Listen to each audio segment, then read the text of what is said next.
No, they shouldn't stand on the shoulders of me. They should still tell great stories. Okay. You are a cinematic storyteller, and you don't wait and stand on my shoulders. Yes, we've opened doors, but they're supposed to open the hearts and minds and the intelligent cinematic mind of the audience. They're supposed to reach pockets of society that says something. We have such lost history of, just the fact that my great-grandmother was a sugar beet, a farmer, and she was an entrepreneur, and she had a black hotel.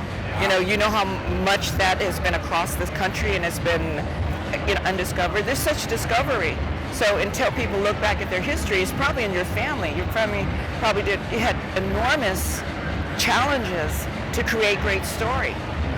But people don't look at, the simplest thing they look at instead of the specific, generalities are really important because in those you have that history, that legacy. But a lot of people have ignored what they've really done. Right.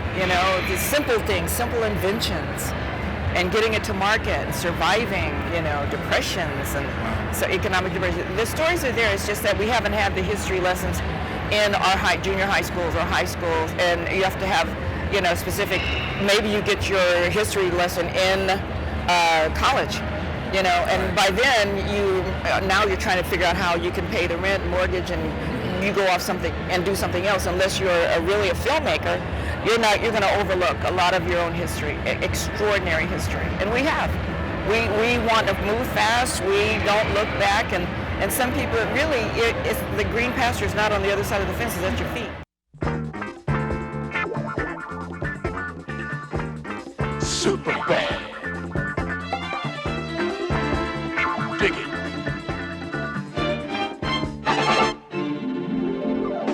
Hi, my name is Mike, and this is Reelblack, and today we have the honor and privilege of being with an icon. I guess 70s, 80s, 90s icon. Forever icon, I guess. Golden Globe nominated actress. Yes, Emmy. SAG, Screen Actors Guild. Okay. And cancer survivor, author. Yes. What brings my autobiography won the African American Literary Award as well. So I was very pleased with that. She's done it all, and she's here today in Philadelphia. Yeah. What brings you here? The Flower Show, and of course Dining Out for Life. And this is their 25th anniversary, celebrating it, and celebrates Action AIDS here in Philadelphia. Wow. I mean, well before the L word, you were sort of an icon in the community. Can you talk about the love that you got? Well, I basically have had a career that's older than you. It's okay, we won't say how long. It's 45 years. I don't mind at all. I'm very honored, humbled to say that I have a great tenure behind me, a legacy of just wonderful gifts that I have received and that I have returned to the community.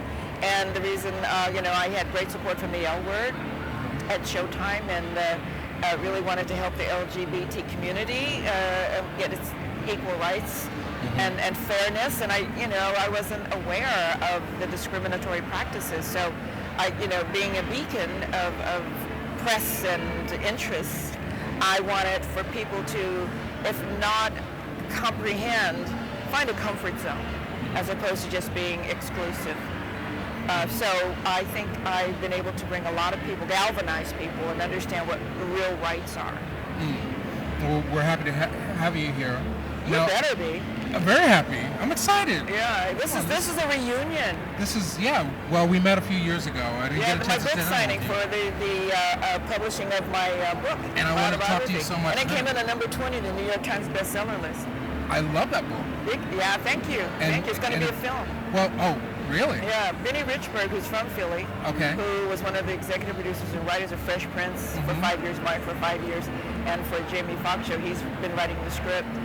Well, I mean, talk about that. My love of you comes from the 70s movies. I mean, I don't know how you feel about the term blaxploitation, but I don't know. How do you feel about it?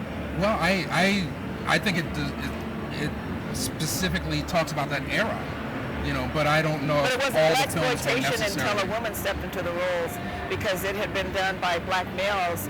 Many films were done before I did it. Once I stepped into the male shoes of being an action actor, then it became not even an issue. It's just like, that wasn't my place. My place was in the kitchen, and I was determined not to be in the kitchen.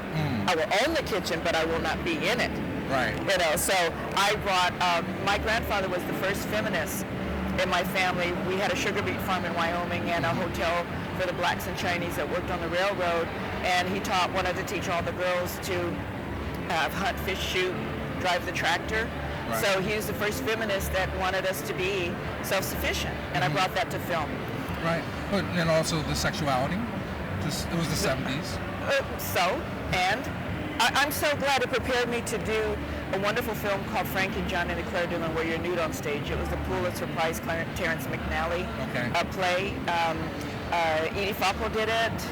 Kathy Bates, I saw her do it, and I said I thought she would wear a nude suit, and it was no, for real. Wow. And Rosie Perez did it as well. So it prepared me for that, and a lot of actresses had the confidence. Halle Berry was topless in Monster, won an Oscar for Monsters Ball. Charlize Theron, she won for Monster. Anne Hathaway for Love and Other Drugs, she was topless. So a lot of actresses are feeling they're owning their nudity and their sexuality, because there was a society that made us feel we shouldn't own ourselves, and and I felt no, that's not going to happen, because I learned from European film the reality of being authentic and just being there. And Stanislavski said if you're going to play a woman from Africa who wears no clothing, she's a bushwoman. That's what she does. She doesn't wear clothing. So basically, I was trying to be true to the craft and learn the craft. Right.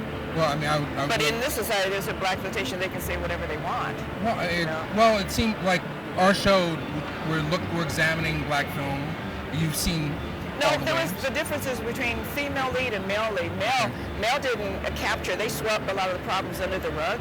Okay. And I approached them, so let's pull the rug off. Right. And solve the issues of our community. Right. That's why Coffee was based on my mom, and Foxy Brown was based on my aunt. Well, I love those Jack Hill films. Yeah. The two, Foxy Brown. But they allowed me to really explore a black community, because they hadn't been to the community, so what do they know? But I was able to bring them some information. Right. So let's go back. I mean, what was it like? It wasn't always glamorous. I know, like in the Philippines, it wasn't always fun and games. No, you're on location. Okay. And location can be anywhere, and you're wherever, whatever it takes. You're living. Like in Baguio, we have the rice terraces. You jump on a plane. There's no roads there, and there's leeches and cobras, and but you pay attention to your craft. And I was just doing those first 3 Jack Hill films for tuition, not to continue as an actor. Okay. So that was not my ambition to be an actor. So I mean that was a boom. I mean it was unlike any other time before. No, it's just that what I did was, I guess, got attention. It wasn't boring.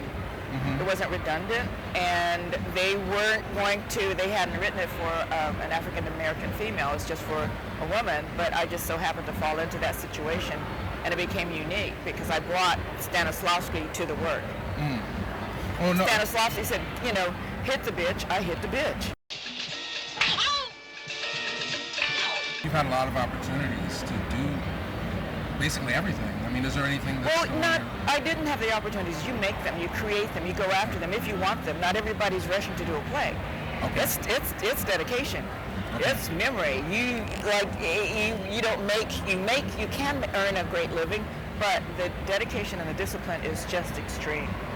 It's no game. You will, if you can't do it. That's why you don't see everyone knocking down the door to do theater, because you got to have a really good memory. There is no learning a scene the night before. You have to learn the entirety. And then be there. And you don't drop a line. You don't drop a word. You're on book. So is that, looking back, is that your greatest experience being on the stage, or what would you say it was? They're all great. Okay. If I wake up breathing, I'm going to have a great experience. I hope you'll come back. But what are you working on now? What's Pam Grier doing? On the Foxy script. Okay. Which is taking the book and giving it life into script form. So. Now, give us a scoop. Who ultimately would you love to see play you? I have no idea. They have to bring it. I don't know who. I cannot. I don't know. I really don't know. So it's a challenge to all you actors out there looking to play an icon. It's coming soon. Well, there's going to be, several great roles in it, from myself at various ages, my mother, my grandmother, my grandfather, Kareem Abdul-Jabbar, Freddie Prinze, Richard Pryor, there's going to be a lot of exceptional roles for, actors. So they will announce it in time. Fantastic. But I have no idea. Fantastic. Well, thank you so much again for spending a few minutes with us on Reelblack. And I look forward to the rest seeing you to the party. We're taking you away from the party. Folks are gathering soon, and hopefully we'll be back in Philadelphia. Oh, always. I love Philadelphia.